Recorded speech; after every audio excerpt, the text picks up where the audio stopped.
construir a subjetividade dessa pessoa através disso. Dessa normalização. Não, mas então, é nesse sentido. Então, se para a sociedade é bom que se consuma esporte, futebol, ela vai ter toda uma estrutura voltada para que essa subjetividade incorpore isso. Quer dizer, o futebol passa a ser uma paixão, uma religião, algo desse gênero. Essa autonomia, que o aluno não tem uma autonomia. E a gente pegou alguns conceitos também. A gente pegou o conceito de autonomia, tentou levantar os conceitos de autonomia, de liberdade, de dependência, qual é a relação desses três, né? E pensar também que, assim, como a gente estava comentando, como o aluno não tem essa autonomia, o professor também não tem, né? Que é bem o que a professora está falando, que é aquele currículo fechado, aquelas coisas assim. E que...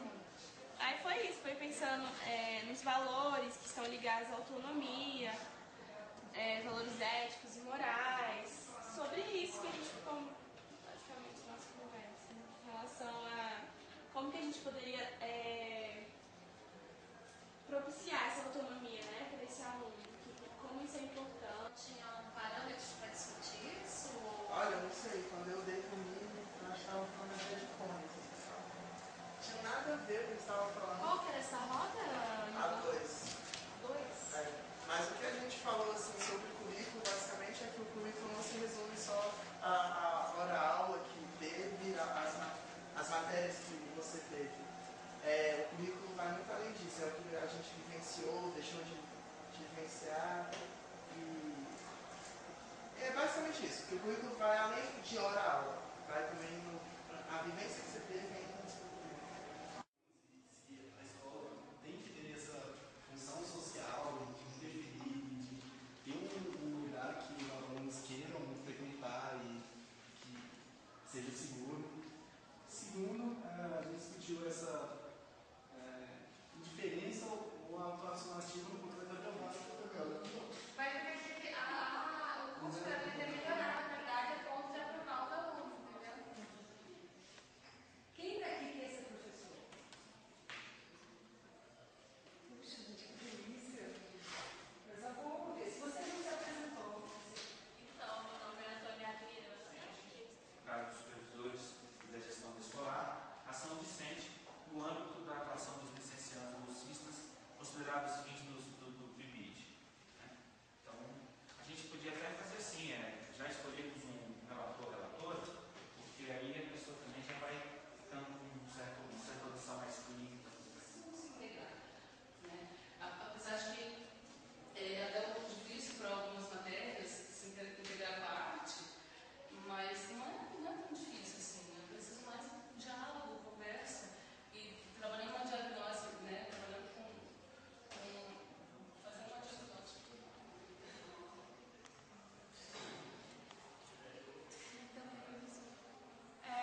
Porque na escola lá é bem desorganizado, eles querem usar a gente mais para trabalhar. Então, quando a gente pega esse negócio que eles prometeram, a gente teve que se virar para fazer. Aí falaram que iam divulgar, não divulgaram, que ligaram para os alunos, não ligaram também. Aí acabou. os que não estão nem aí.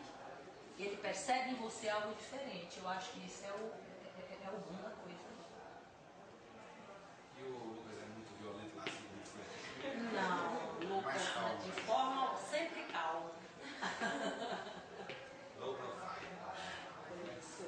Muito bem. Agora, a pergunta que eu fiz lá no início é: o que leva esse jovem a querer esta coisa? Não é dele, não nasceu com ele. Isso foi construído, foi montado, esse desejo dele, não é isso? De onde vem esse desejo? Essa é a grande pergunta. Esse é um eu fiz disso que vamos fazer. Essa questão de ser interdisciplinar, de dialogar com os seus pais, fazer coordenações e tudo mais, a gente não faz isso. Os professores dificilmente conseguimos sentar com os colegas, olha, eu já fiz isso aqui, essa disciplina, na próxima disciplina você podia fazer tal coisa, então eu posso pegar um pouco mais pesado aqui e fazer isso. E essa conversa. Vocês. A ação agora. Primeiro foi a formação, né? Agora a ação. Como vocês podem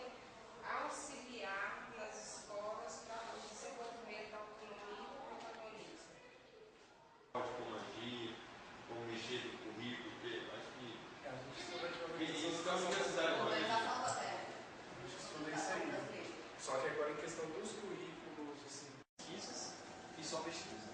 Agora, 99% Isso é bom. teve professores e vai ser professor. Tanto o bacharel ou o licenciado, não importa. Ele vai acabar ensinando. Se 1%. Você fala da matemática sim, porque nem o restrição. Não, porque não.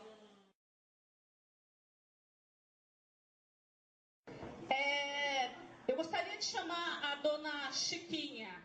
Pessoal, de fazer um agradecimento especial à dona Chiquinha. Ela é funcionária da Química. E nesses 2 dias de encontro, né, que a gente teve no dia 27 de abril e hoje, no dia 18, ela cuidou da gente, ela fez toda a organização da alimentação. E agora eu queria pedir uma salva de palmas para a dona Chiquinha.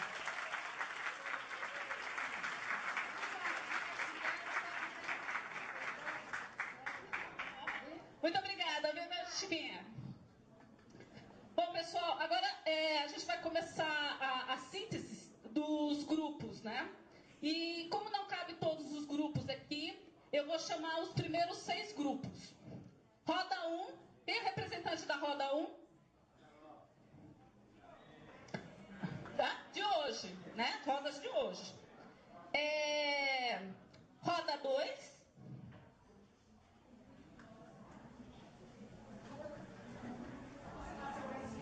Roda 3.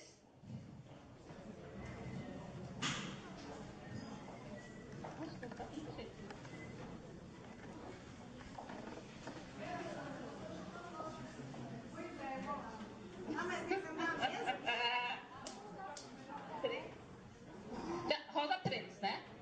Olá. Roda 4. 4. Roda 4. Roda 4 é a roda do professor Glauco Falcão. Tá vindo. Ah, tá ótimo. Roda 5.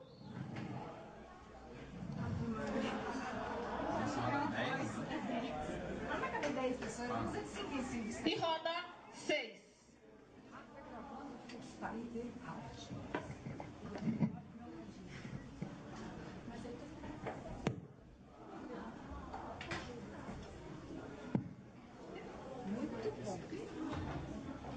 Então vamos começar aqui. A gente vai apresentar agora a síntese das rodas, ok?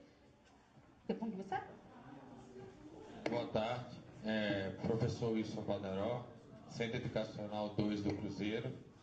E na nossa roda ficou na discussão e acabamos decidindo para trabalhar com currículos. E nós propomos que a universidade ia dar uma melhorada, um aperfeiçoamento na parte de currículo para os alunos do PIBIT. Eles estavam ainda um pouco confusos de como trabalhar com currículo, como foi proposto os currículos. E decidimos também propor para vocês que tanto os supervisores como os alunos de PIBIT iriam para as escolas para tentar mexer nos currículos das escolas. E num caso especial, como era o Centro Educacional 2 do Cruzeiro, que tem 3 áreas, né, Química, Física e Biologia, discutir. Não, só que lá é o fundamental. Fundamental. A gente está no ensino médio, mas podemos também juntar. Química com o Marco Antônio, Biologia com a professora Ipaz e Física com o professor Badaró. E Letras com a professora Cláudia. São 4. A gente vai sentar junto e vamos tentar discutir e formular currículos mais enxutos entre as 4 áreas, se for. Tudo bem?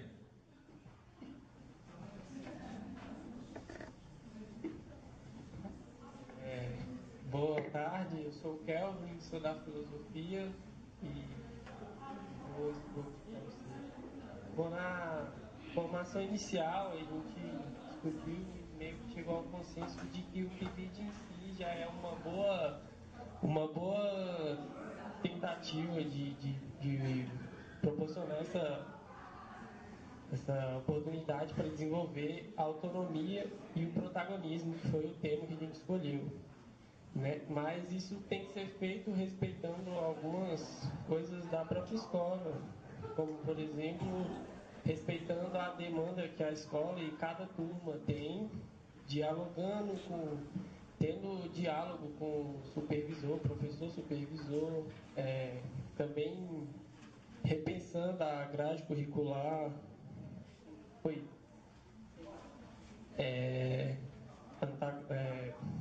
protagonismo e autonomia. E a gente achou, repetindo, a gente achou que o PIBID já é por ser essa coisa nova, ele em si já é uma boa oportunidade de proporcionar ao aluno para ele desenvolver a sua autonomia e o protagonismo. Quanto à ação docente, a gente ressaltou que deve haver o diálogo entre o PIBIDiano e o professor, né? E também a importância do PIBIDiano em conhecer os bastidores da escola e principalmente o convívio que o PIBIDiano, o aluno inscrito no PIBID, tem com os funcionários da escola e que foi bem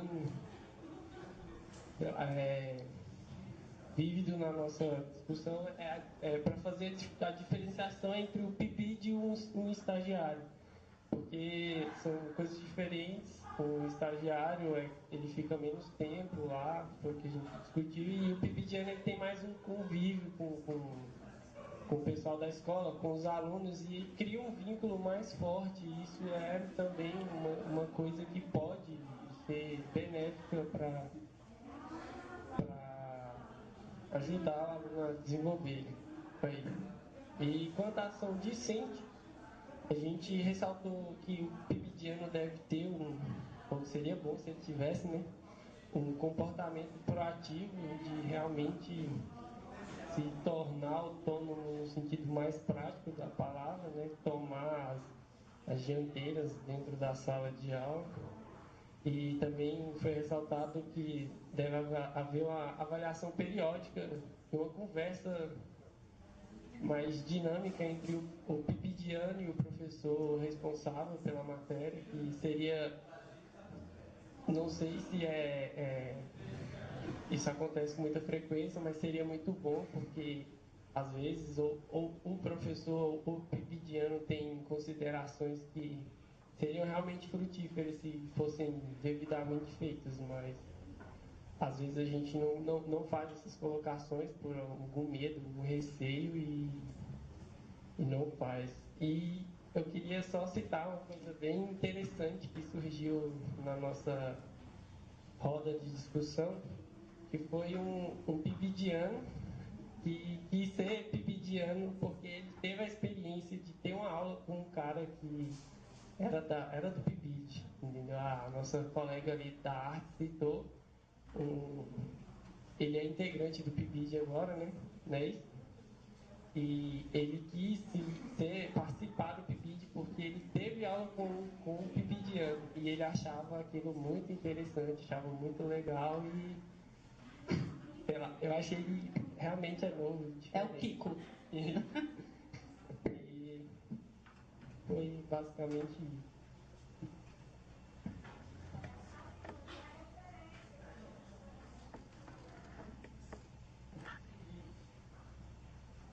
Boa tarde, meu nome é Aquiles, sou da Educação Física, atuo na Escola da Basevi, que é a Zona Rural de Sobradinho, no Lago Oeste, e a gente discutiu vários temas na nossa roda, né? Então chegou a falar sobre violência na escola, a motivação do aluno e do professor de atuar na escola, uma aprendizagem com significado, e a gente chegou à conclusão de que talvez discutir o currículo e a motivação sejam que dê conta dessas várias vertentes, né? Por um currículo construído em conjunto. E a gente trouxe que na formação inicial praticamente não existe construção do currículo, levando em consideração o aluno e o professor, geralmente chega com tudo pronto. Nas disciplinas isso é visto raramente, onde tem um diálogo do que é de interesse do aluno aprender e interesse do professor ensinar. Aí nisso até se tem uma disciplina que eu tive experiência e a ação de um professor já está gerando frutos aqui na Faculdade de Educação, com a professora Sheila e a professora Maria Emília, que foram até lá para conversar com esse professor e aprender um pouco sobre isso, né? Só o fato de citar na disciplina de avaliação escolar já plantou a sementinha ali e isso já está trazendo um retorno maior.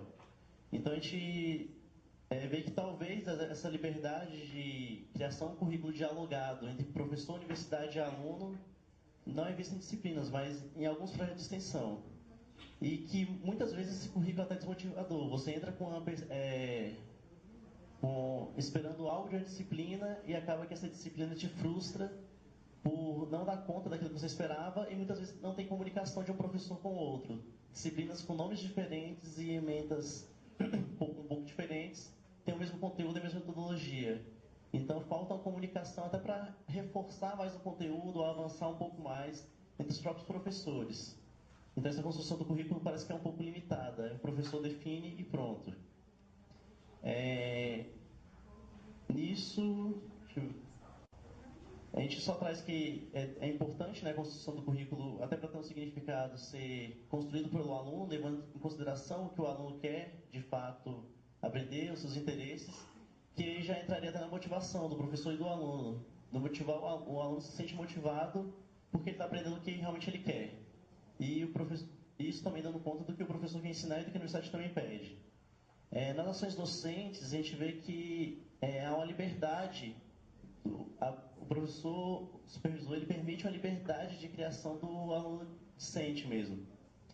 E a gente vê alguns problemas, como políticas governamentais que são eficientes, mas na troca de governo essa política acaba. Então a gente vê que no currículo, quando ela começa a funcionar, começa a ter um diálogo, começa a ter algo que funciona de fato, muda o governo e acaba com tudo.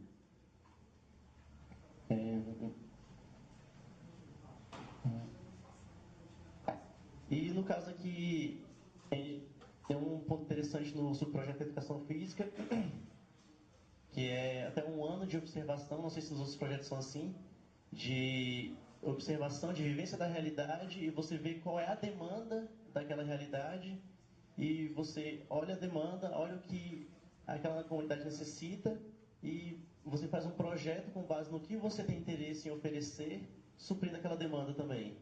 Então, nisso, a gente acha que muitos problemas da escola poderiam ser até resolvidos a partir do momento que se respeita e entra naquele contexto daquela comunidade, atingindo o que é necessário ser ensinado, mas também o que eles estão pedindo, a demanda deles no ensino. E na ação discente, seria tentar quebrar paradigmas, tentar se adaptar, fazer diferente, se permitir conhecer e não se deixar contaminar pelos demais profissionais e colegas da área que às vezes viram assim, no início também era assim, isso aí já acaba. Então, parece não se deixar que isso contamine a sua prática, a sua vivência ali. Então a gente vê que com a construção de um currículo que é dialogado, de fato, que tem contexto, tem significado para aquela realidade, pode surgir um efeito muito gratificante e atingir, de fato, alunos, professores e a comunidade escolar que está em volta. Boa tarde, meu nome é João Paulo, eu sou do PIBID de Filosofia e na roda 4 o principal tema debatido foi Escola para Autonomia e Protagonismo. Nós passamos por vários outros temas que foram debatidos nas rodas do encontro anterior, mas decidimos ficar com esse, acho que foi o mais que gerou um debate mais acalorado na nossa roda. E, bom, entre várias coisas que nós constatamos acerca dessa temática, a primeira surgiu a partir da seguinte pergunta. A escola educa para a autonomia e para o protagonismo? Posto isso, nós colocamos a seguinte questão. Normalmente, quando você vai falar de escola, se faz aquela divisão clássica entre escola particular e escola pública. A escola particular com suas determinadas características e a escola pública com suas determinadas características. Só que, nesse tema, infelizmente, ou felizmente ou infelizmente, não saberia dizer, nenhuma das duas parece educar para a autonomia e para o protagonismo. Tanto a escola pública quanto a escola privada, independente de suas características e de suas idiosincrasias, todas elas parecem excluir isso dos seus trabalhos, apesar de não esquecerem de colocar isso nos planos políticos pedagógicos, durante todo o seu processo de funcionamento diário, parece esquecer-se um pouco disso, ou se não se esquece, nós não temos o resultado disso no final. Bom, e frente a isso, surge a pergunta: o que mantém as coisas como estão? Por que as escolas, independente de serem escolas públicas ou privadas, não educam, ou ao menos não permitem que os alunos, dentro daquele espaço, se utilizem daquele espaço como potencializador da sua liberdade, da sua autonomia e do seu protagonismo? Essa é uma coisa muito chata, apontar o dedo, dizer quem é o culpado. Isso nunca é uma coisa muito boa. O culpado ou o acusador nunca fica numa situação muito legal. Então, nós tentamos não dizer exatamente de quem é a culpa. Do professor, do governo, do pai, do aluno, do faxineiro, do vendedor de pipoca. O fato não é esse, não é colocar o culpado, encontrar alguém e colocar para Cristo, mas é entender quais as atitudes reforçam esse comportamento, reforçam esse resultado. Então, bom, chegamos à conclusão de que parece haver uma intencionalidade em manter as coisas como estão. Curiosamente, quando você vai ter uma entrevista com algum político, em um debate eleitoral, ou mesmo qualquer pessoa passando na rua, ela vai ter a ideia de que a escola é a grande salvadora de uma nação, é a grande salvadora de um país, e que sem ela nada vai se resolver. Mas, mesmo assim, a educação é colocada em segundo plano na maioria das vezes. Por quê? Se todas as pessoas têm isso, tem alguma coisa errada. As pessoas, ao menos no discurso, dizem que a escola é uma prioridade. Mas e nas atitudes, na tomada das políticas públicas, ou mesmo na postura da sociedade, isso parece não ocorrer. Então, parece haver uma intencionalidade, mesmo uma não explícita, mas interna ou escondida, como o professor Glauco colocou, de manter as coisas tal como estão. O segundo passo parece ser uma acomodação, mas, novamente, não estamos dizendo a acomodação dos alunos, a acomodação dos professores ou do vendedor de pipoca, mas é a acomodação da própria sociedade. A acomodação de todas as partes do processo de educação. A educação não depende apenas do professor, não depende do aluno, não depende somente do aluno, somente do professor ou do pibidiano. Ela depende de todas as partes do processo. E, infelizmente, em muitas partes deste processo, parece haver uma acomodação. De onde vem essa acomodação? Da falta de referências, da falta de perspectiva, muitas vezes. Como é seu nome? O Aquiles colocou aqui, parece muito comum quando um novo professor chega na escola e tenta implementar alguma coisa que vá mudar, os professores mais antigos digam: eu também era assim quando eu entrei, eu tentei fazer as coisas, mas isso passa, relaxa, já você se acomoda e as coisas vão ficar, você vai entrar para a média. Por que isso acontece? Parece ser uma falta de perspectiva. Infelizmente, não somente os professores, os alunos, os pais, parecem ter a ideia, a opinião de que, independente das atitudes que eles tomem, as coisas vão continuar tal como estão. Bom, passando agora para a parte que talvez seja mais fácil de falar, não de fazer, o que nós podemos mudar para alterar esse resultado, ou ao menos para parar de reforçar essa característica dentro das escolas. Criar conteúdos com significado para os alunos. Isso é uma reclamação que eu tenho certeza que todos os professores, todas as pessoas que participam do PIBID já ouviram N vezes. Professor, por que eu estou estudando isso? Professor, eu estou fazendo isso para quê? O que isso vai dar resultado na minha vida? Fica um pouco complicado você educar alguém, vou ratificar isso no final, mas educar alguém para o protagonismo e para a autonomia quando você sequer permite que ela consiga entender para que ela está estudando aquilo.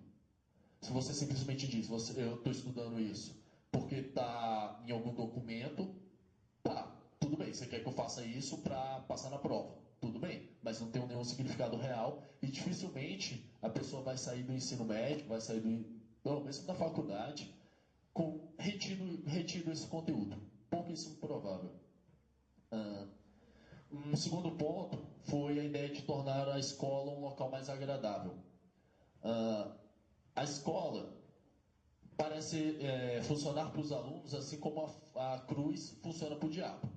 Assim que o aluno pode se ver longe da escola, na maioria das vezes, ele corre da escola como se a vida dele dependesse disso. E quando ele não corre, é porque ele gosta do ambiente que ele tem um contato com os amigos, que ele pode combinar festa, conhecer alguém, essas coisas. Mas pelo próprio processo educacional institucionalizado, né, porque existe um processo educacional não institucionalizado com os amigos dele, ele também aprende ali, mas o processo institucionalizado parece para ele que é um suplício. Ele corre daquilo como se a vida dele dependesse daquilo. Bom, seria um outro ponto. E um outro é compreender que a autonomia não se inicia em um dado momento, podendo dizer, a partir de hoje, esse indivíduo tem que ser autônomo, mas compreender que a autonomia tem que ser um processo incentivado ao longo da vida, ao longo do processo educacional e que não termina quando o indivíduo sai da escola, sai da faculdade. Esse processo só termina quando ele morre e ainda termina inacabado. E um outro ponto, que parece ser ponto comum na nossa roda, é que não se pode ensinar alguém a ser livre, mas permitir e estimular a liberdade desse indivíduo. Se você quer educar alguém para a liberdade, deixe essa pessoa ser livre, estimule a liberdade dessa pessoa. Surgiu na discussão aquele fato bastante comum, infelizmente bastante comum em algumas escolas, quando o professor está explicando uma coisa e esse assunto tem referências ou tem alguma conexão com algum outro assunto e o aluno, em um daqueles raros momentos, se vê realmente motivado para aquilo, faz uma pergunta porque está realmente interessado e o professor responde para ele, não está no momento de estudar isso já passou, isso foi no ano passado, ou você vai ver isso na faculdade. E encerra o assunto. Você não estimula a curiosidade do aluno, você não estimula a criação de significado para o aluno dentro da escola. E a última, que nós elencamos, mas claramente existiriam muitos mais, poderíamos falar aqui por muito tempo sobre isso, é conhecer o desejo dos alunos. Conhecer o que o aluno quer da vida, conhecer a vida do aluno, saber de onde ele vem, para onde ele quer ir. Seria uma das coisas fundamentais para criarmos um indivíduo, para estimularmos a criação de um indivíduo autônomo. É isso. Boa tarde, eu sou a Camila, eu sou do PIBID de Química e o tema escolhido pela nossa roda, a 5, foi formação de professores e saberes docentes. Nesse sentido, a gente resolveu elencar ações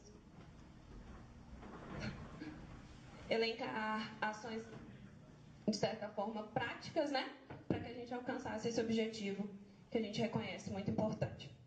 Visto isso, na formação inicial, a gente entende que seria necessário uma articulação das licenciaturas a fim de que disciplinas onde a prática esteja presente com uma reflexão crítica do contexto escolar, né? Porque a gente percebeu na nossa conversa que algumas licenciaturas não têm isso no seu currículo e onde as disciplinas, onde a prática é resumida apenas ao estágio no final do curso, né?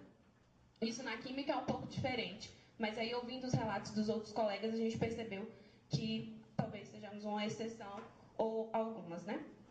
Visto isso, a gente reconhece aqui também a importância do PIBID. Só que o que foi comentado é que o PIBID, proporcionalmente, se a gente for considerar os alunos da licenciatura que são atingidos pelo PIBID, ele ainda é muito pequeno, mesmo que tenha essa pretensão da expansão. Eu acho que sendo uma disciplina e tendo essa articulação das licenciaturas para que a prática esteja presente, e isso a gente esclarece que a prática tem que estar presente com uma reflexão crítica, porque a prática prática por si só não resolveria o problema que a gente reconhece. Ainda na formação inicial, se falou sobre as disciplinas para alunos, as disciplinas que nos preparem para saber lidar com alunos com necessidades especiais, né? Porque aqui a gente soube que é obrigatório agora Libras. Só que não só isso, não necessariamente saber Libras me prepara para saber lidar com esse aluno. Saber Libras, assim como foi colocado na roda, existem os intérpretes na sala de aula. Mas como eu incluir esse aluno na minha prática, como eu incluir o meu aluno na minha aula, é o que a gente entende que seja necessário na universidade e que é falho. Posto isso, a gente colocou a articulação das licenciaturas passa também por uma proposta que fosse elaborada de projeto pedagógico na universidade. Ontem se discutiu sobre um evento da licenciatura que teve ontem. No final se falou sobre o currículo, sobre a importância do currículo. Incluir esse tipo de disciplina no currículo da universidade é muito importante. Agora, no âmbito da ação docente, né? Foi colocado que para a formação seria interessante envolver os outros professores das escolas onde o PIBID está, mesmo que eles não façam parte do PIBID. E como conseguir isso? Se propôs, então, um encontro do PIBID nas escolas participantes. Vamos até lá, vamos chamar, vamos convidar, mesmo que eles não participem do PIBID, ou seja, não sejam bolsistas, mas que eles conheçam as nossas atividades, que eles participem, porque às vezes conhecendo as nossas atividades, seja o estímulo, seja a motivação que falta a esse professor, para que ele se atente às inovações, às novas práticas, às metodologias que a gente percebe que falta em grande parte das aulas. O convite dos supervisores e dos bolsistas convidarem esses outros professores para as atividades que o PIBID desenvolve. No relato que foi colocado na nossa roda, e uma feliz experiência, foi a professora de biologia que percebeu que uma prática que ela fazia quando ela tornou pública com o filme, que o pessoal da biologia trabalha dessa forma, ela percebeu que outros professores se interessaram e passaram a usar. Então, atingiu o colega dela, mesmo ele não participando. O PIBID é muito bom, só que a gente tem que entender que ele tem as suas limitações, né? Então, como a gente, no PIBID, pode atingir um público maior? Convidando esses professores é uma forma. A gente pode envolvê-los para motivá-los, né? Despertar a motivação deles, para buscar a formação contínua. Agora, sobre a ação docente, o que nós podemos fazer? Foi colocado que uma maior comunicação entre os subprojetos, entre nós bolsistas, o trabalho que nós realizamos, porque às vezes no que a educação física faz, esteja uma coisa que eu posso usar. No que a biologia faz, seja uma atividade que seja interessante para a química, a interação entre os subprojetos, a interação entre as atividades que são desenvolvidas nas diferentes escolas, seria um caminho interessante, seria necessário. Nesse sentido, um colega colocou que o espaço do Moodle, que foi aberto, poderia ser de fato utilizado para que as experiências fossem socializadas, né? E outra coisa que foi colocada foi uma comunicação do que está se fazendo na escola para a escola, porque às vezes é muito comum os relatos. Eu já participei de alguns seminários do PIBID e é comum um relato dos bolsistas de que na escola, às vezes, nós não somos reconhecidos. É comum você, na portaria, ser perguntado: você está sem uniforme por quê? Te confundindo com um aluno. Então, ele tem que saber o que você faz, por que você faz, em que consiste o seu projeto, qual é a sua intenção naquela escola. Então, que a comunidade escolar conheça o seu trabalho é interessante para a formação. Em resumo, foi isso que foi colocado na Roda 5. Boa tarde, meu nome é Savoy, sou do PIBID de Filosofia, eu atuo no 102 do Gama. Na nossa mesa, a gente procurou ações e proposições que seriam importantes para modificar justamente esse quadro que nós temos do PIBID, dentro da educação também, pensando fora também do PIBID, seria os professores da UNB para formação, os professores das escolas para atuação, os PIBIDianos das ações. Então, dos temas das mesas da semana passada, no encontro passado nós debatemos, a gente escolheu a formação dos professores, saberes docentes também. O nosso discurso fica muito, a nossa discussão fica muito próxima e parecida com as outras mesas, porque realmente a gente partiu de temas bastante similares e pegando também todos os temas anteriores das outras mesas. Então, partindo da formação base também, da autonomia do currículo, a curiosidade, as condições de trabalho e a criatividade também dentro da atuação do colégio, mas também para modificar essas condições de trabalho, para refazer algumas coisas que podem ser diferentes dentro do contexto escolar. Então, a gente pensou primeiramente no programa do PIBID como uma ferramenta muito importante na formação,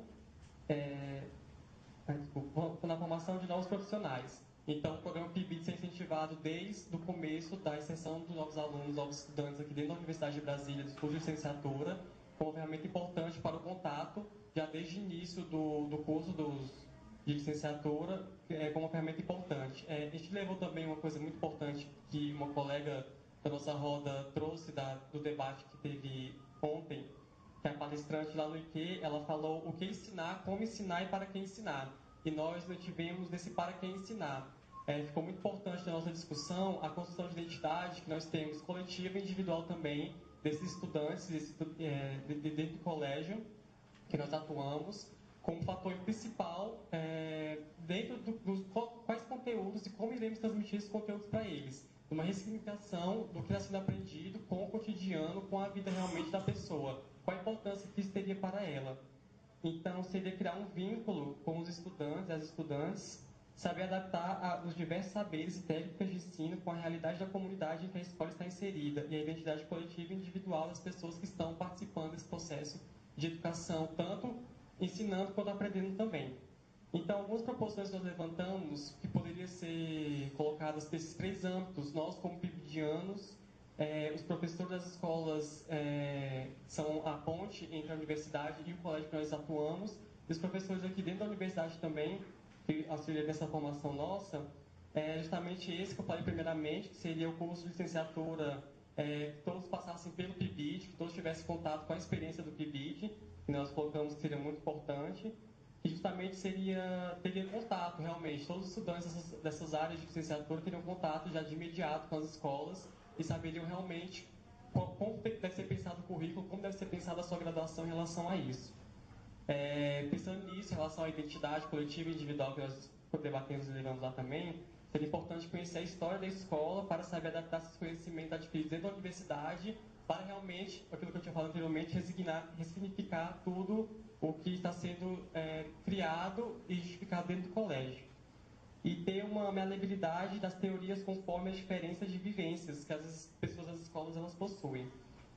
E um fator muito importante que nós tivemos na discussão aqui dentro foi justamente a formação que esses professores aqui dentro da Universidade de Brasília têm, professores de licenciatura, que é realmente o debate que nós estamos levando, qual a formação que eles possuem e qual a forma de didática que eles passam esses novos conhecimentos, esses novos saberes para a gente lidar dentro do colégio. Então, nós percebemos que a maioria dos professores e professoras aqui da Universidade de Brasília tem uma carreira acadêmica voltada para a pesquisa e acabam acabam sendo obrigados a dar aula também dos cursos de graduação e acaba que essas pessoas não têm uma formação voltada para a licenciatura e isso acaba prejudicando a sua didática, a sua forma de transmitir realmente esse conteúdo, esses conteúdos que nós devemos aprender das aulas de licenciatura. Então, o que a gente conversou foi realmente sobre isso.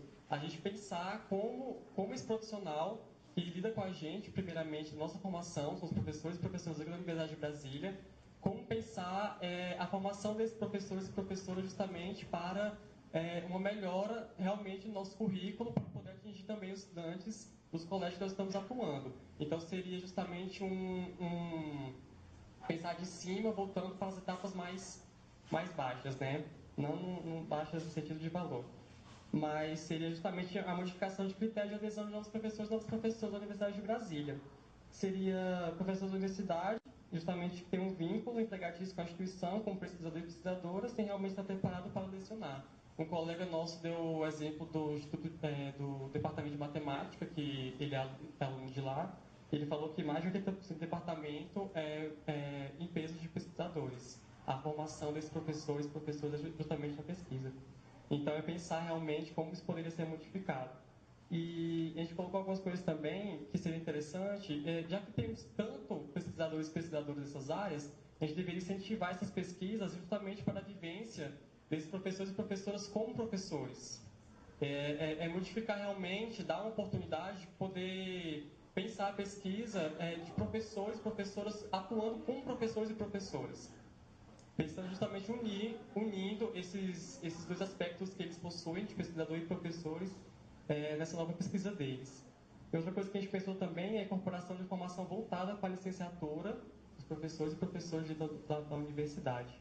E a partir disso, a gente pensou numa coisa que nós fechamos na nossa discussão, que eu considero muito importante, nossa roda também concluiu como sendo muito importante, é pensar uma pedagogia, ou uma didática, ou uma psicologia, ou, enfim, várias áreas que são conectadas com essa nossa área de conhecimento específico, seja filosofia, biologia, química, matemática, mas pensar uma especificidade dessas áreas de conhecimento que podem ser integradas à nossa área. Justamente seria sair de nós, buscando em outros e voltando para nós com esses conhecimentos, com esses saberes adquiridos e ressignificar também esses saberes, conhecimentos adquiridos para uma melhora nas nossas proposições, nas nossas propostas que podem ser engajadas nesse novo processo. Seria justamente unir a teoria e a prática, partindo desse... Um exemplo que a gente pode citar, que a gente colocou na nossa roda mesmo, se eu penso numa pedagogia filosófica, é justamente ir na pedagogia buscar o que a disciplina, o que ela tem a oferecer para a gente, o embasamento teórico que ela tem para a gente, e eu volto para dentro da minha área específica, no caso é filosofia, e eu vou ressignificar, vou dar novos significados às experiências pedagógicas para dentro da minha área de conhecimento, para poder pensar a didática que eu penso a filosofia. E assim que nós encerramos. Dos expositores, alguém quer fazer alguma colocação? Esqueceram de falar alguma coisa? Não? Então agradeço a presença de vocês. Muito obrigada.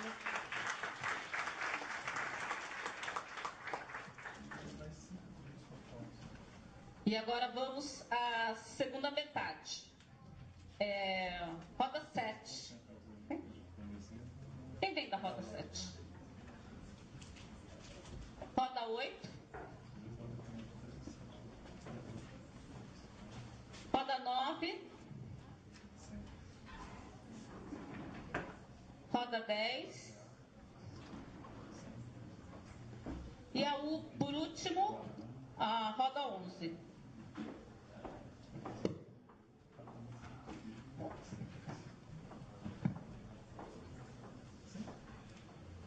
Muito bom, então vamos aqui começar. Alô? Boa tarde, eu sou Hamilton da música, dividindo lá do Santa Maria. Bom, a gente começou, o tema que a gente escolheu foi a formação de professores e saberes docentes, e praticamente tudo que a gente abordou aqui já foi dito aqui, mas só para dar uma... Bom, a gente falou um pouco do último tema que falaram aqui, da formação contraditória, né? Que é o distanciamento entre o discurso e a prática, né?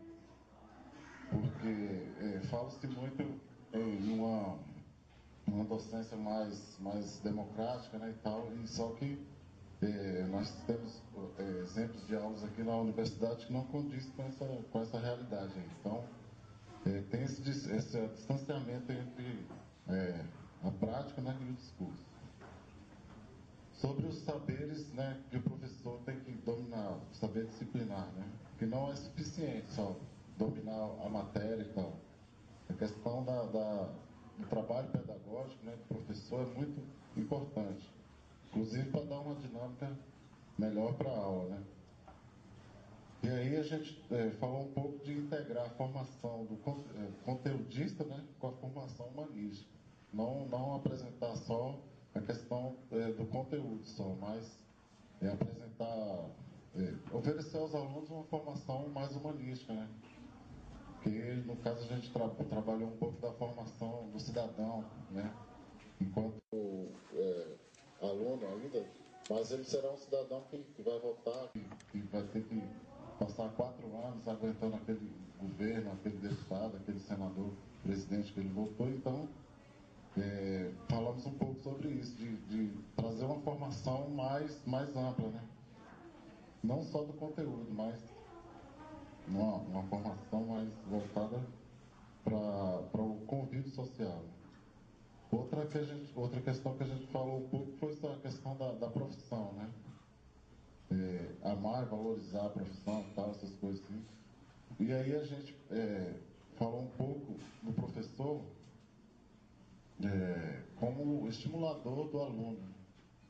Ele tem que estimular o aluno, né, a querer aprender, né, ser responsável também pela sua formação, e estar sempre assim, procurando se atualizar, estar lendo, estar atento às dinâmicas sociais do contexto, né, e tal, e tentar trazer aquilo para a escola de forma que o aluno possa entender as conjunturas, né.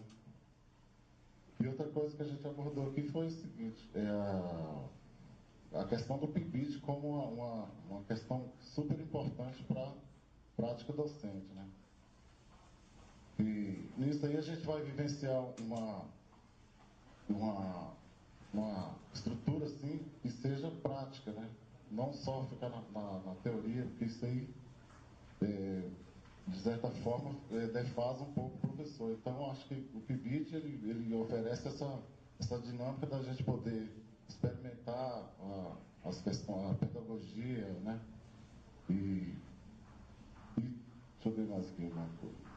E outra questão que a gente falou sobre a questão dos modelos, né? Bons modelos de aula, que a gente, infelizmente, ainda não conta com isso na universidade, mas que seria importante que modelos já pré-definidos, só para a gente conseguir pescar aquilo que realmente possa acrescentar na nossa prática docente, né? Outra coisa que a gente falou com relação também à formação é a questão da organização do trabalho pedagógico, né? Que aí envolve objetivos e avaliação. São duas questões fundamentais para um professor poder assim, desenvolver um trabalho bom, razoável. E essa questão da interdisciplinaridade, né? De fazer com que o aluno pense numa questão, mas já associando a outras, e nisso ele já tem um pensamento mais amplo, né?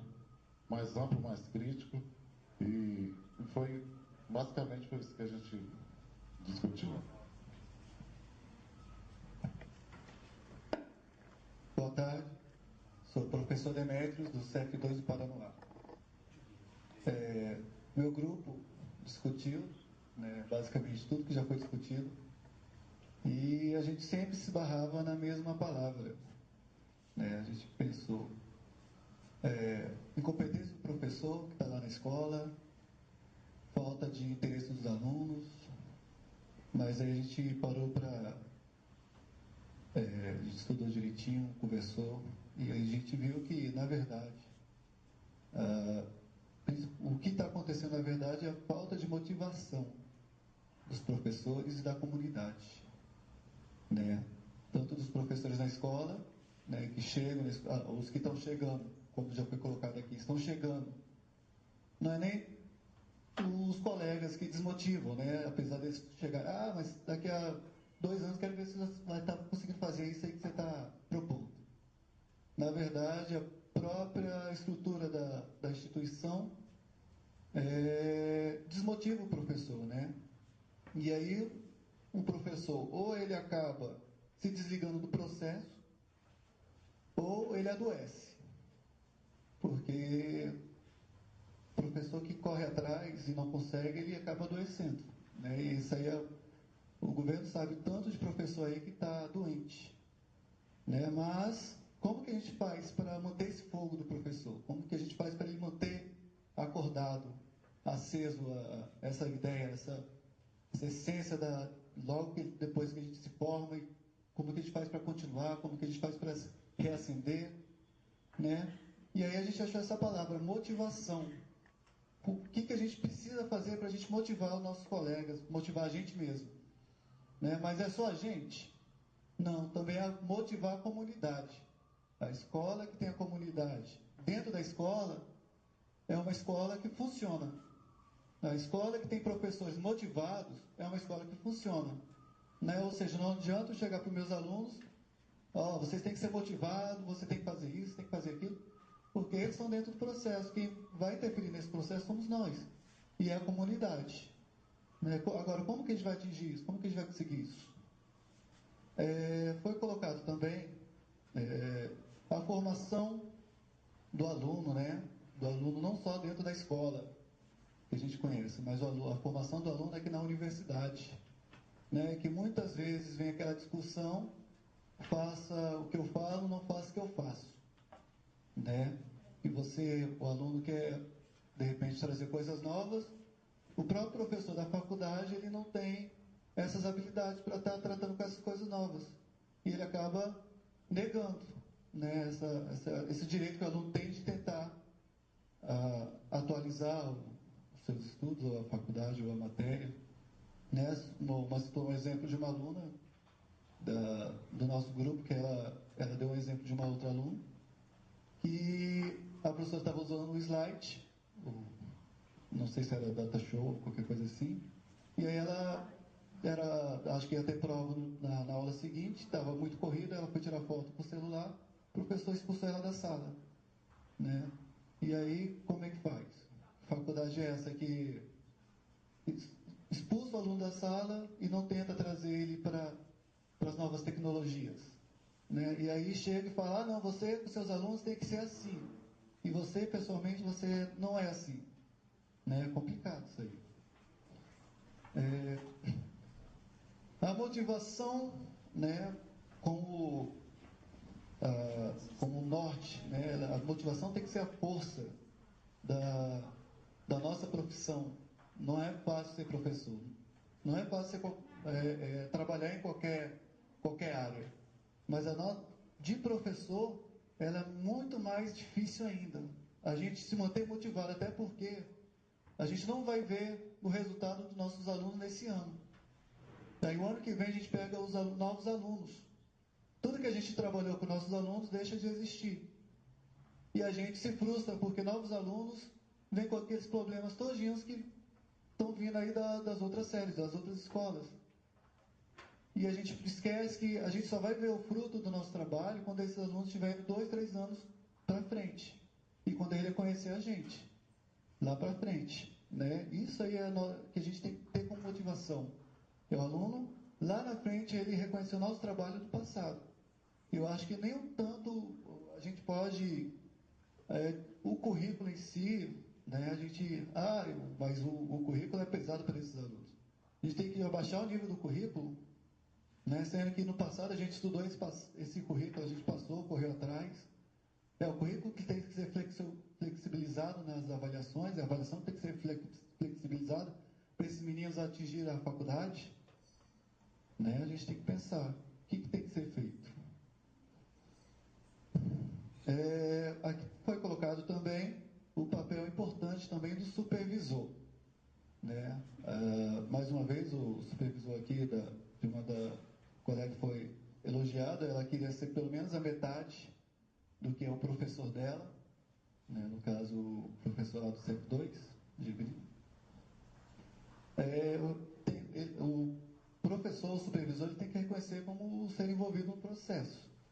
Né? Ele, fazendo isso, ele já coloca o aluno praticamente dentro do processo. Né? Porque corta esse início de falta de horizonte dos alunos. Né? Que aconteceu, acho que com a maioria dos professores, que a gente entra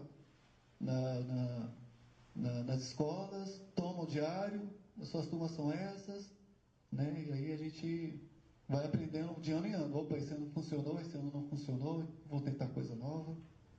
Né? E a gente, com um professor engajado aí no PIBID, acho que as coisas são facilitadas. Mas tomar cuidado também, foi colocado tomar cuidado também para a gente não se acomodar com o que é fácil. Né? O processo já está acontecendo, então está fácil. Né? O professor já faz isso aí, então é fácil.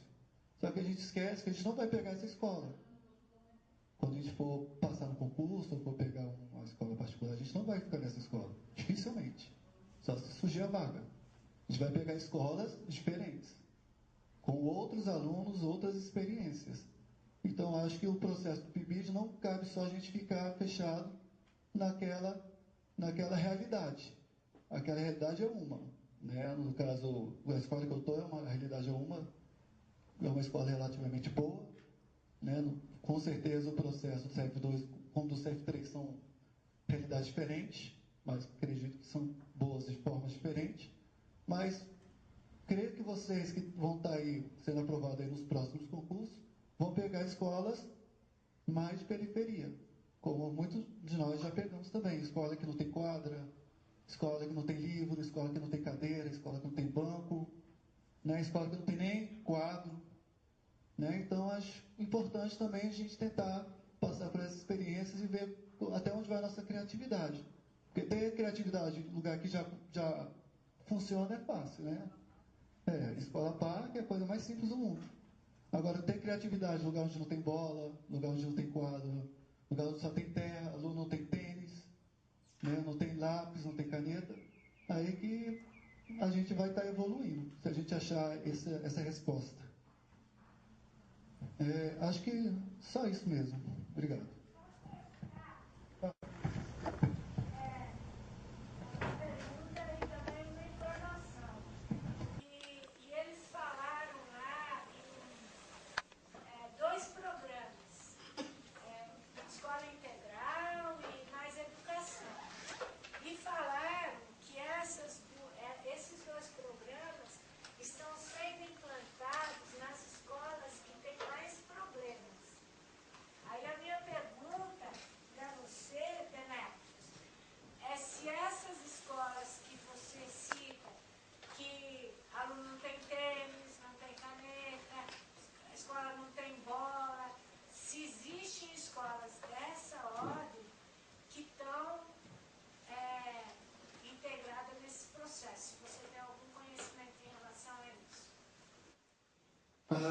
Isso eu não tenho essas informações, mas eu sei que a maior parte das escolas aqui do DF elas têm a escola integral.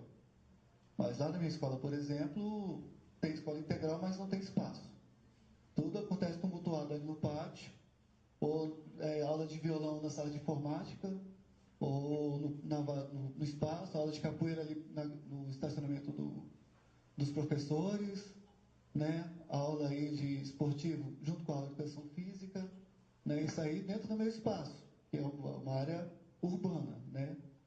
E aí eu já tive convívio com outros professores que já me relataram essas situações, né? De escolas rurais, ou até escolas mais próximas mesmo, com esse tipo de dificuldade. É claro que existe bolsa do governo, que dá tênis, uniforme, mas a gente sabe que existe sim dificuldades dos alunos.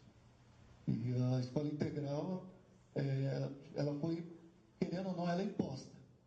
Né? A escola que faz, ela ganha um dinheiro para isso. E o governo ofereceu não sei o que para a escola que fosse integral. Isso é na época do governo passado ainda. É bom? É, muito bom. Porque abre a possibilidade do aluno conviver mais tempo na escola. Só que quantos alunos? Na minha escola, isso cabe 20, 30 alunos só a mais, no contraturno. Não é toda escola que funciona. É alguns alunos que a escola convida a participar. Ou seja, cadê os outros 400 alunos? Estão aonde? Porque a escola tem 500 alunos por turno. Né? Acho que respondi. Obrigado. Boa tarde a todos. Professor Cláudio, do Centro de Ensino Médio 9 de Ceilândia.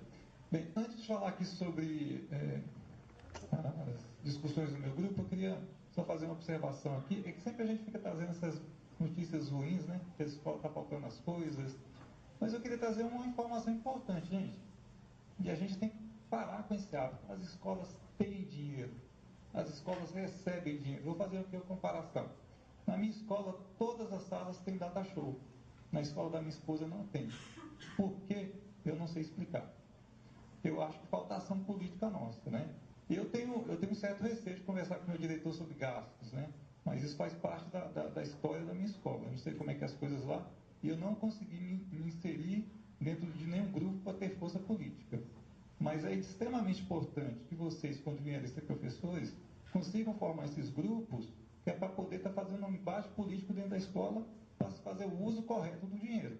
Eu não estou dizendo aqui que há desvio. Existe um mau uso, né? Se aplica dinheiro com aquilo que não deveria ser aplicado. Por exemplo, tem dinheiro para bolas, tem dinheiro para livros, mas acaba se usando para pintar a escola, quando isso deveria ser uma obrigação do governo, né? Assim, tem verba destinada para isso, que é para a manutenção da escola, né? Mas sobre o meu grupo aqui, né? O que nós discutimos lá, acabamos optando pela formação de professores e saberes docentes, né? Semelhante aos outros grupos, a gente fez ponderações iguais, né? Em relação assim, apontamentos para as licenciaturas, como o colega aqui apontou, né? Seria necessária uma maior interação entre os professores da FE, né, da Faculdade de Educação, e os institutos que formam os licenciados. Isso por quê? Acaba se pregando uma visão de educação que os alunos, né, os graduandos, acabam sendo conflitados lá quando estão tendo a formação específica. Então, seria interessante, né, que esses professores viessem a ter uma formação básica para poder atuar como professores. Muitos são contratados pela universidade porque são excelentes pesquisadores, né? Muitos até são convidados por causa disso. Mas, como também tem que atuar como professores, fica faltando essa formação. Dever-se-ia, né, então, uma maneira de motivar esses professores para ganhar também esses novos saberes, não é isso? Também colocou-se lá uma possibilidade de maior interação das licenciaturas com as escolas. Isso pelo seguinte motivo: existem muitos saberes docentes que não são apresentados aqui porque não há tempo, mas muitos problemas que existem nas escolas, vários professores têm soluções. E seria interessante, né, que os graduandos tivessem contato com essas soluções. Aí, nesse sentido, seria interessante potencializar mais o PIBID. Primeiro, aumentando o número de bolsistas, né, e ampliando também os cursos que têm acesso participação no PIBID. Também cogitou-se aumentar a integração entre os PIBIDs, né, com atividades como essa daqui, tendo mais fóruns de discussão. E é inclusive o seguinte, né, tendo mais fóruns de discussão, existem problemas que são comuns, são relatados por todos os PIBIdianos, então poderiam haver fóruns específicos para discutir problemas como a violência na escola, o bullying, né? Coisas desse tipo.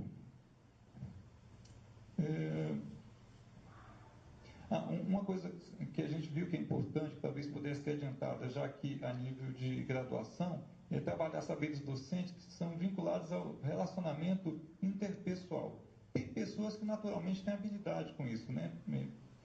Pela criação dos pais, das mães, pelos contatos com outras pessoas, acabam sabendo lidar bem com pessoas diferentes, né? Com as situações que envolvem se relacionar com outra pessoa. Mas tem pessoas que, por conta da trajetória de vida, não tiveram essa possibilidade. E então a gente acaba tendo a formação de um profissional meio capenga, né? Que vai ter que lidar com seres humanos e não sabe muito bem como fazer isso. Bem, aí nesse sentido, né, existe também a possibilidade de discutir saberes docentes referentes à construção da identidade profissional. Como foi levantado aqui por vários debatedores, né, em outras palestras que nós assistimos, hoje está havendo uma sobrecarga de atividades para o professor. Então, exatamente assim, o que seria a função do professor na escola? A gente, além de dar aula, tem que ser psicólogo, tem que ser babá. Então, exatamente o que a gente tem que fazer, né? Isso, o professor tem que saber qual é a função dele com clareza para poder atuar da melhor maneira possível. Um outro tipo de saber que seria importante ser abordado na escola e que está relacionado a isso seria o professor saber identificar os problemas de ensino, né? Isso no seguinte sentido: se está havendo dificuldade numa determinada classe ou com um determinado aluno, será que isso é um problema do professor na sua ou é um problema específico do aluno para a gente poder dar, então, um encaminhamento a esse aluno? Porque se for um problema psicológico, não é o professor que cuida, não é isso? Então, a gente deveria indicar esse aluno para um acompanhamento mais específico. Para isso, então, a gente deveria ter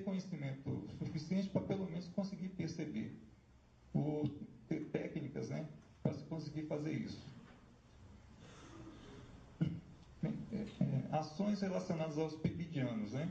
Essas que eu citei foram relacionadas às licenciaturas. Bem, os PIBidianos estão vivenciando a escola, uma coisa que a gente observou que seria necessária uma organização melhor do tempo, né? Isso para o estudo pessoal deles, com relação às atividades da escola e a própria atividade aqui da formação como graduandos. E também, né, seria interessante que nós, os supervisores, tivéssemos um tempo específico, né, para lidar com os PIBidianos. Normalmente a gente acaba fazendo uma adaptação do nosso horário para poder atender, mas em geral assim, acaba não sendo ideal. Aí nesse sentido, olha só, uma proposta que surgiu foi que houvesse encontros, né, uma maior interação entre os supervisores dos diversos cursos, porque tem colegas que já encontraram soluções criativas e seria interessante a gente, né, divulgar essas soluções.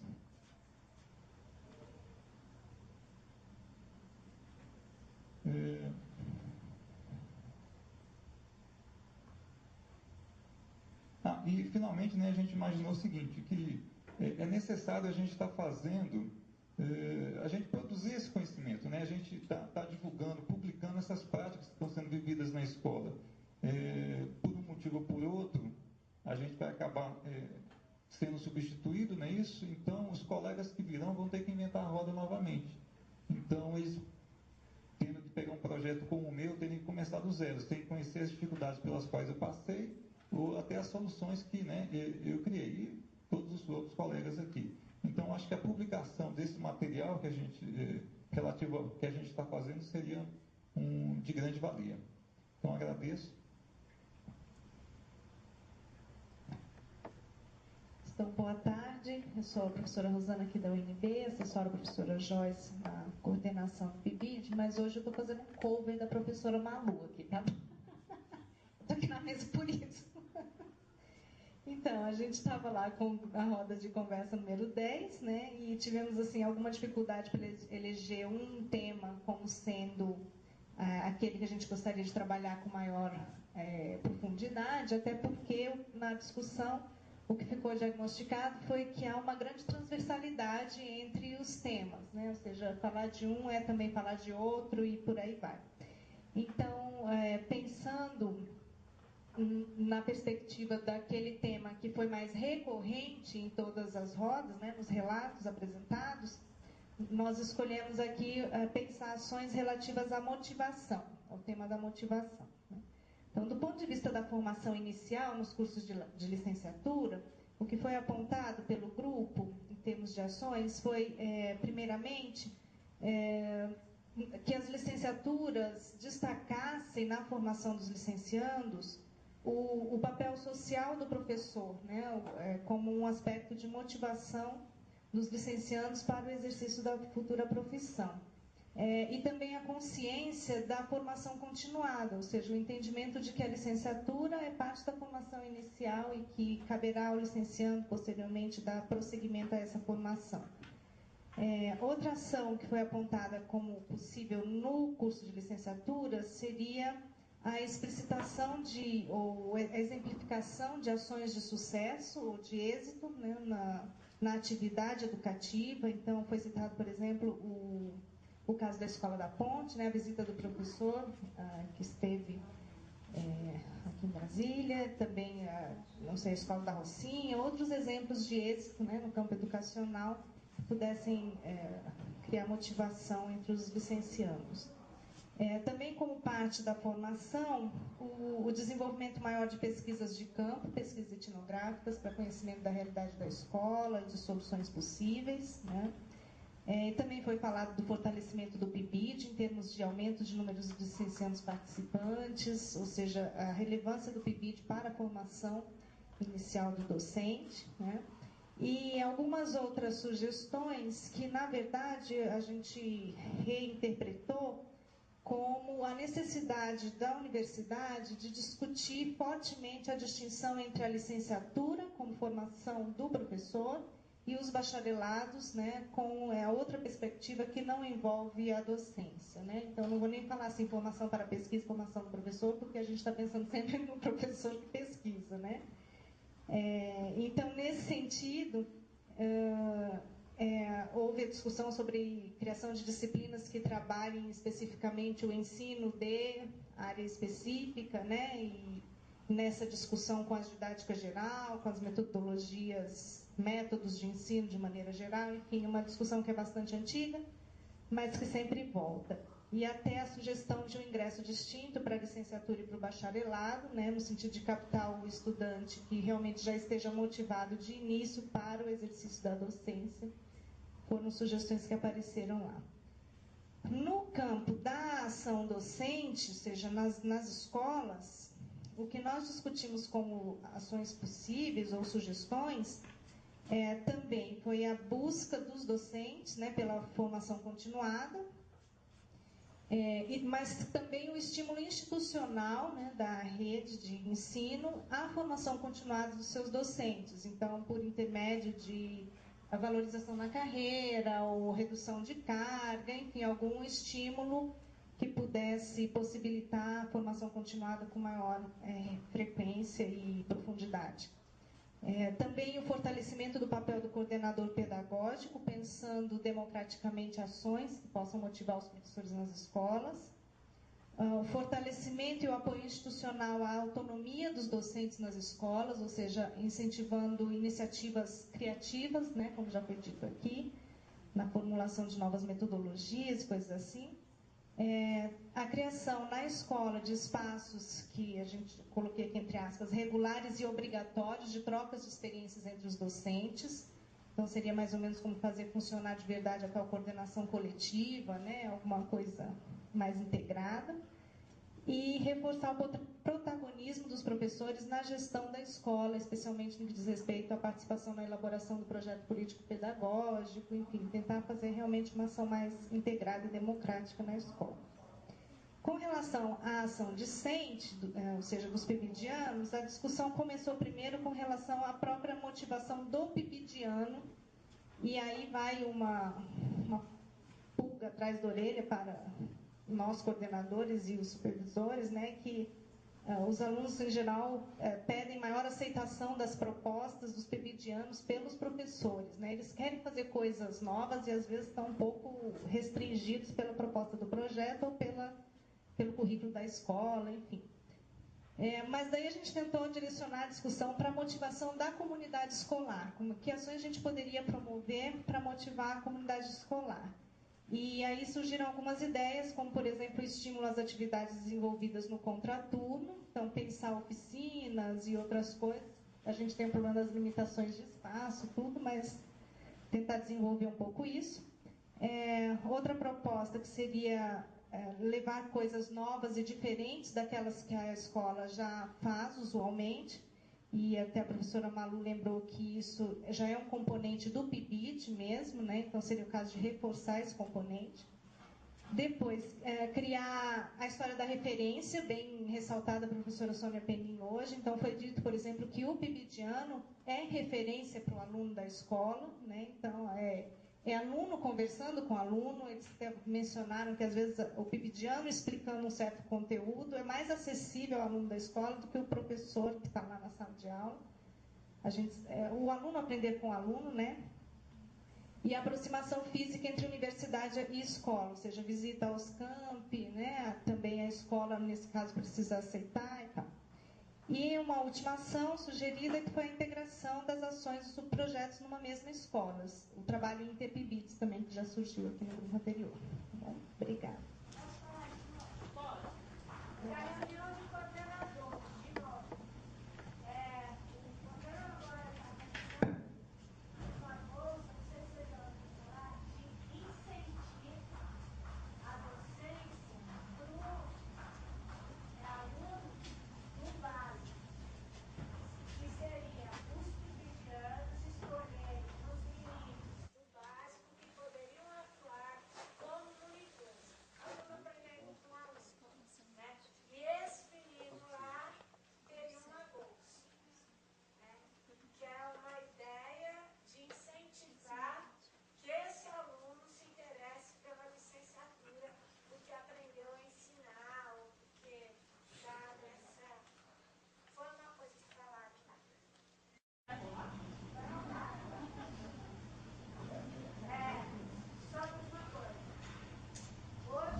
Então, boa tarde. Eu estou aqui porque o meu grupo se dissolveu aí. Pô, foi tudo embora. Evaporou-se. Então, o grupo era pequeno, era formado por 3 estudantes de PIBID e eu mesmo. Então, por conta disso, nós fizemos um rápido apanhado sobre as discussões nas outras rodas e nos concentramos nas discussões feitas nas rodas dos participantes da roda de hoje. O eleito, em termos de tema, foi violência escolar. Então, violência no sentido amplo, né? Então, a discussão foi bastante interessante e eu vou direto aos pontos aí, relativo à formação do licenciando, etc. Então, em relação à universidade, o que foi apontado aí foi alguma formação do licenciando na relação professor-aluno, coisa que muitas vezes não existe quer dizer, muitas vezes não, acho que praticamente não existe nos cursos de licenciatura. Né? A razão é a seguinte: surgiu como forma de diminuir a violência na escola o tratamento que é dado tanto pelo aluno em relação ao professor, quanto pelo professor em relação ao aluno. Então, isso aí envolve N fatores. A própria educação, o trato social, né? E também a percepção de determinadas necessidades dos alunos em sala de aula. Então, como seria feito, a gente não conseguiu chegar a nenhum consenso, porque a gente não sabe se seria uma disciplina, se seria um eixo transversal na última fase da formação dos alunos. O que a gente tem certeza é que não teria como ser um eixo transversal na fase completa dos alunos. Então, isso aí pela própria estrutura dos cursos de licenciatura na universidade. Então, isso seria relativo à licenciatura. E relativa à ação docente da escola, e aí eu não me entendam mal, por favor, teria a inclusão do tópico de artes marciais no currículo de educação física. Então, a ideia aqui não é ensinar os alunos a se defenderem, ou então oficializar a briga. Mas a ideia é a seguinte, é que havia 2 estudantes de educação física na nossa roda, e eles disseram que está praticamente comprovado que o ensino de artes marciais diminui a violência entre os participantes. E, de certo modo, dá para entender por quê, porque existe toda uma filosofia por trás, enfim, a questão da disciplina, né, e a segurança que a pessoa adquire à medida que ela faz essas artes. Então, essa seria uma das propostas. A educação e o trato passaria a ser um eixo transversal, que seria exercido por todos os professores, né? E com isso os alunos se acostumariam com o convívio social e o bom trato. E a outra coisa que poderia ser feita nas escolas também para diminuir a violência seria tomar conta da infraestrutura escolar. Então, porque simplesmente numa sala que não é adequada a uma aula, há um desconforto, e o desconforto gera, então, talvez a falta de educação, a agitação, enfim. Tudo isso aí levaria, a gente está falando de violência no sentido amplo, né? Em relação aos PIBIdianos, então, a questão do trato e da postura do professor deveria ser uma constante nas ações dos estudantes de PIBID nas escolas, né?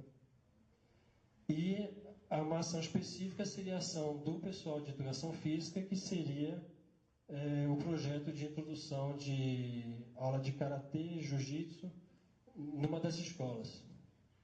Então foi isso que foi dito na roda 11.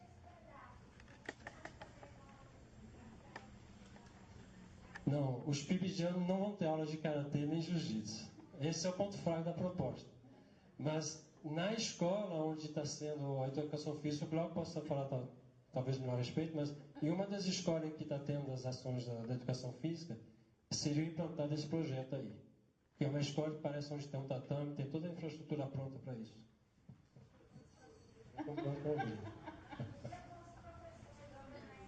Pois é. Os expositores que fizeram colocações agora, gostariam de fazer alguma complementação? Não sei se foi claro na minha exposição, mas a minha escola ela recebe uma ótima verba, né? Tem televisão na sala, tem um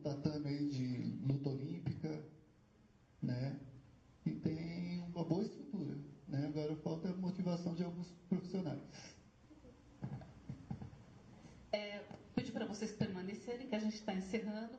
Aí queria saber da nossa coordenadora institucional, professora Joyce.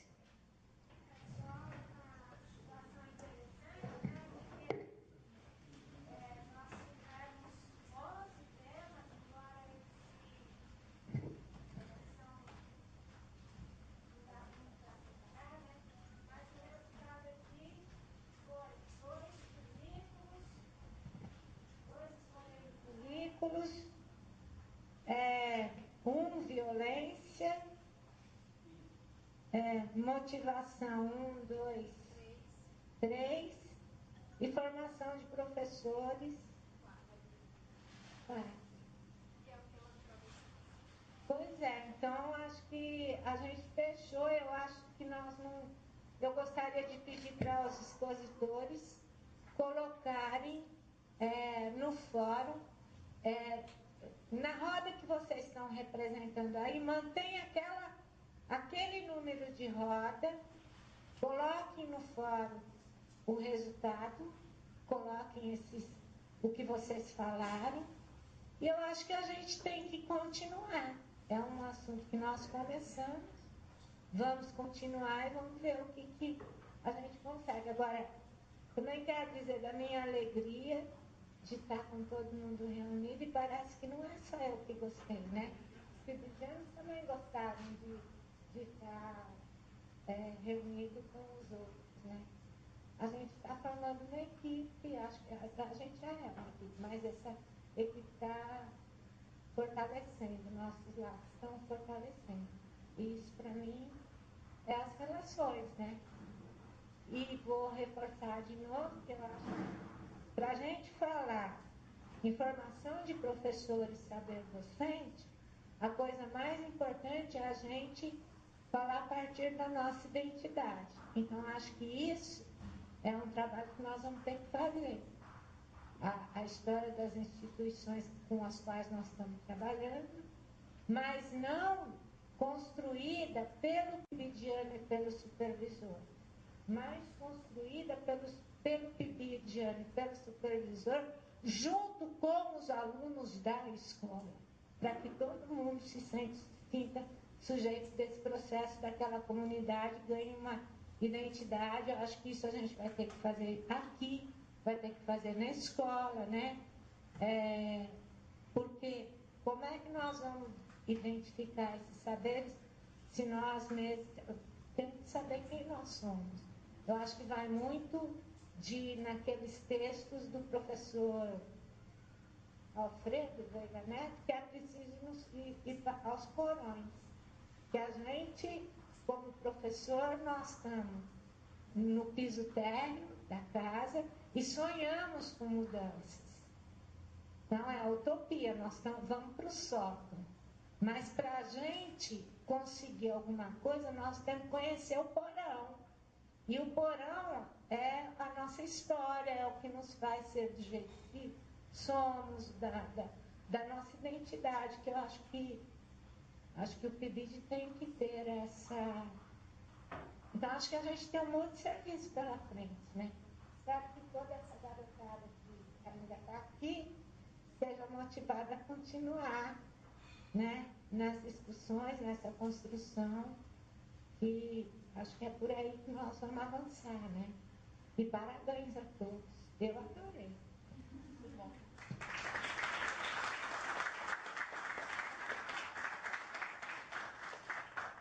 Então, pessoal, com a fala da professora Joyce, encerramos os trabalhos por hoje. Muito obrigada.